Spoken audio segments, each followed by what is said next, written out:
ফুটবলের সব খবরাখবর সবার আগে পেতে এখনই সাবস্ক্রাইব করুন এবং বেল বাটনে প্রেস করুন। চলতি মৌসুমে বাকি রয়ে গেছে রিয়াল মাদ্রিদ ও বার্সেলোনার দ্বিতীয় লড়াই। ক্লাব ফুটবলের সবচেয়ে উত্তেজনাপূর্ণ ম্যাচ এটি। চলতি মৌসুমে এল ক্লাসিকোর দ্বিতীয় লড়াইটি অনুষ্ঠিত হবে সান্তিয়াগো বার্নাবিউতে, আর এই ম্যাচ অনুষ্ঠিত হবে আগামী 2 মার্চ। সোমবার ক্লাসিকোর এই তারিখ নিশ্চিত করেছে লা লিগার সভাপতি হাভিয়ের তেবাস। স্থানীয় সময় রাত 8:45 মুখোমুখি হবে ইউরোপের শক্তিশালী এই দুই দল।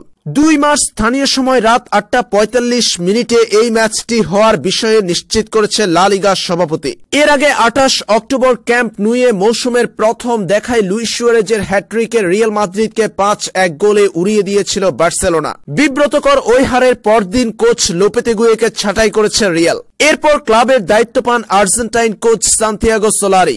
স্পেনের শীর্ষ লিগে দুই দলের শেষ 8 লড়াইয়ে মাত্র একটিতে জয় পেয়েছে রিয়াল মাদ্রিদ। ঘরের মাঠে লা লিগায় বার্সেলোনার বিপক্ষে সর্বশেষ জয় পেয়েছিল রিয়াল 2014 সালে।